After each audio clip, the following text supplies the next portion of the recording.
طابت أوقاتكم من أنشطة أخبار الفضائية الإريترية لهذه الفترة يصحبكم فيها محمود عبد الله بكفاح، والتي نستهلها بأهم وأبرز العناوين. الرئيس السياسي أفورقي يلتقي بالرئيس المصري عبد الفتاح السيسي. بدء التعليم للصف 11 في البلاد.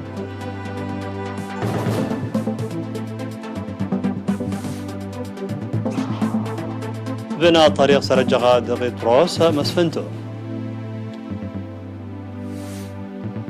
مقتل 8 عمال في هجوم مسلح بمشروع نفطي في موزمبيق. الهند تحل مكان روسيا عالميا من حيث عدد الإصابات بفيروس كورونا. وإيران تسجل خسائر كبيرة بسبب حريق وقع بمنشآت نطنز النووية. مرحبا بكم من العناوين إلى التفاصيل. التقى الرئيس السياسي أفورقي في قصر الاتحادية بالقاهرة اليوم السادس من يوليو الرئيس المصري عبد الفتاح السيسي، وبحث معه بإسهاب العلاقات الثنائية والقضايا الإقليمية.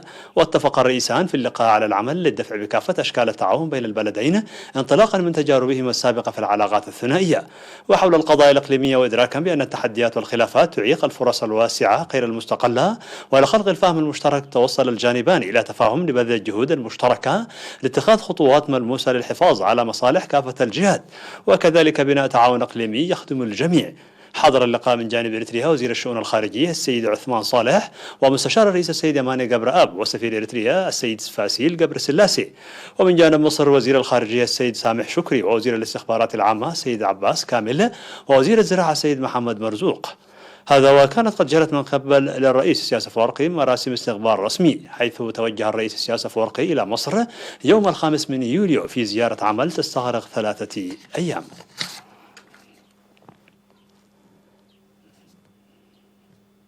بدأ طلاب الصف 11 الدراسة اليوم الاثنين السادس من يوليو بموجب التعليمات التي أصدرتها اللجنة العليا لمكافحة وباء كورونا في 28 من يونيو 2020. وسوف لن يتجاوز عدد الطلاب في الصف الواحد 20 طالبا، وضعا في الاعتبار وباء فيروس كورونا، كما سيتم تجهيز كل لوازم الدراسة للطلاب قبل دخولهم الفصل الدراسي.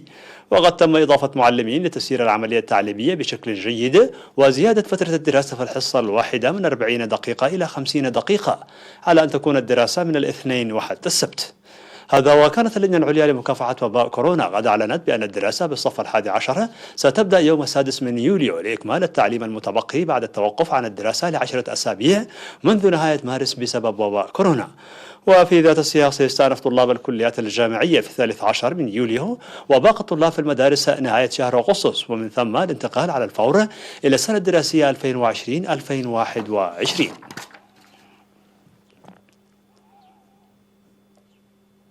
تجرى أعمال بناء طريق ترابي جديد من سرجغا إلى دغيطروس ومسفنتو بتعاون سكان القريتين وكذا الدعم المالي. وأوضح المشرف على العمل المهندس داني إلياسو بأن الطريق البالغ طوله 3 كيلومترات ونصف سيخفف من مشكلة المواصلات التي كانت تعاني منها القريتين بسبب رداءة الطريق، وأن 80% من أعمال شق الطريق قد أنجزت.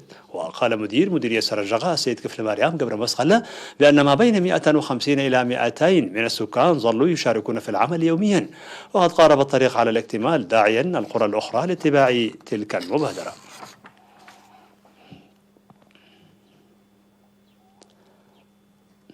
يواصل المواطنون في إقليم عنسبة مساعدة المحتاجين وإعفاء إيجارات البيوت، وفي هذا الإطار قدم مبلغ 98,700 نقفة للمحتاجين في ضاحية غولاغول بمديرية عتكليزان، بينما قدمت الكنيسة الكاثوليكية في إقليم عنسبة مواد النظافة للمعاقين ذهنيا.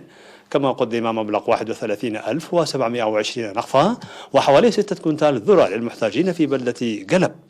من جهة أخرى، ألقت المواطنة تسقا ولد مريم المقيمة في إيطاليا إيجار شهرين في كرنة عن كاهل مستأجري منزلها، والسيد غلتا زكرياس من ألمانيا إيجار 3 أشهر، والسيدة تخا أبرها من أمريكا إيجار شهرين، والسيدة حقوسا فري من أمريكا إيجار شهرين في مدينة كرن.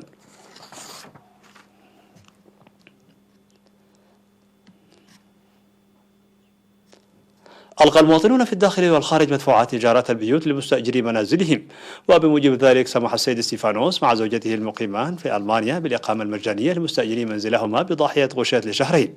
كما ألقت السيدة إيدن برهان المقيمة في أمريكا إيجار شهرين، وأعفى السيد إيفان إلياس المقيم في يوغندا 5 مستأجرين من الإيجار لمدة شهرين، والسيدة فانوس سنغال المقيمة في أمريكا لمستأجر واحد ل3 أشهر، والسيد كحساي سمري ل21 مستأجرا لشهر واحد، والسيد كداني أسمروم ل11 مستأجر لشهر واحد، والسيد جيتوم تسقاي لمستأجرين لشهرين، والسيدة تسقاي تسفازيون لمستأجرين لشهرين، والسيد تولى جبري هويت ل3 مستأجر لشهرين، والسيد زر بروق تسفى ميكائيل ل5 مستأجرين لشهر.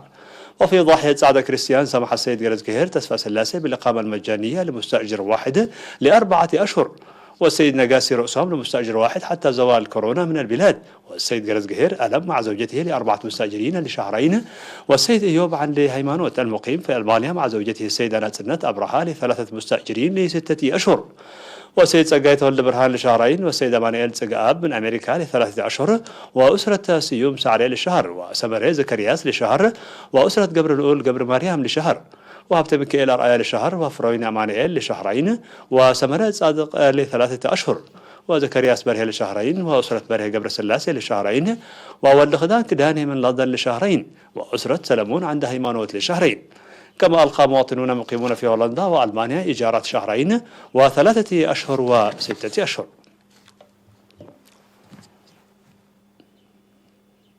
مشاهدينا الأفاضل، كانت هذه الأخبار الداخلية. فاصل قصير ونوفيكم بالأخبار العالمية، ابقوا معنا.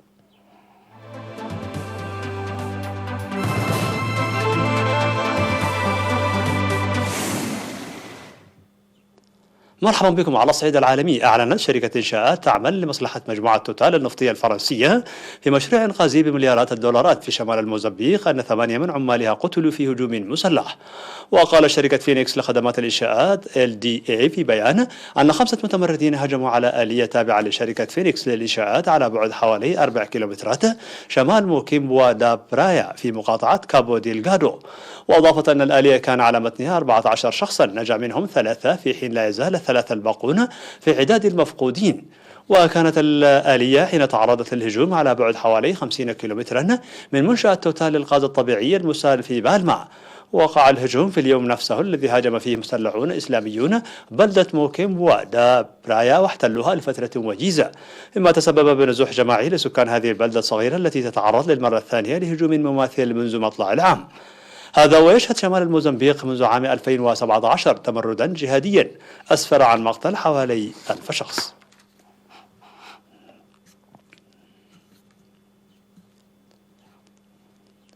أعلنت الهند أنها سجلت نحو 700 ألف إصابة بفيروس كورونا المستجد لتحل مكان روسيا البلد الثالث عالميا من حيث الإصابات.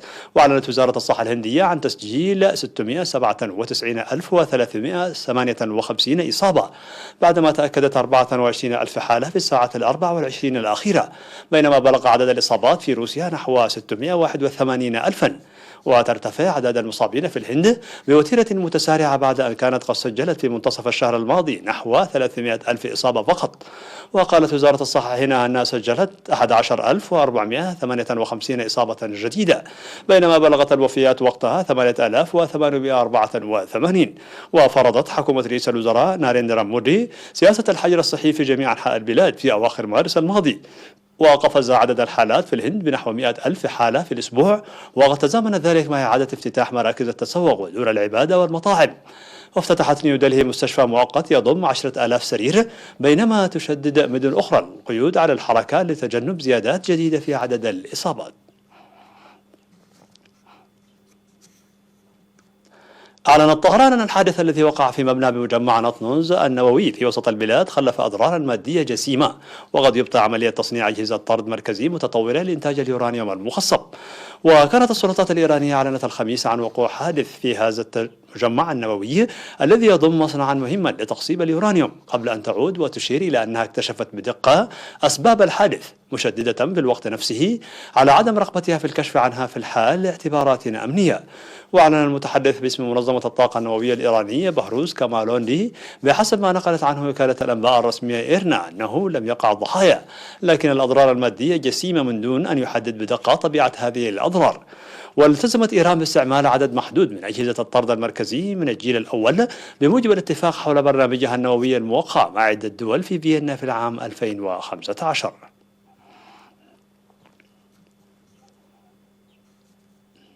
شهدت ولاية نيويورك تحدي ناثان في ماس السنوي لأكل النقانق، والذي يقام عادة كل عام في كوني آيلاند في 4 يوليو. تقام المسابقة التي انطلقت منذ عام 1916 حول سرعة وكمية قطع النقانق التي يتمكن المشاركون من التهامها خلال المسابقة التي تبلغ مدتها 10 دقائق. وتمكن جوي تشيستنت في الدفاع عن لقبه بعد أن فاز بالمركز الأول لهذا العام، وذلك للمرة 12 في آخر 13 عاما. واستطاع تشيستنت الذي يبلغ وزنه 100 كيلوغرام أن يلتهم 75 قطعة نقانق، محطما رقمه القياسي السابق والذي بلغ 74 قطعة. أما في منافسات السيدات فتمكنت ميكي سودو من الفوز والاحتفاظ بلقبها للمرة السادسة بعد تحطيم الرقم القياسي والتهام 48.5 قطعة نقانق. وبسبب جائحة فيروس كورونا لم تقام منافسة هذا العام في موقعها التقليدي في كوني آيلاند، حيث قرر القائمون على المسابقة تخصيص قاعة مغلقة للحدث الذي أقيم من دون متفرجين.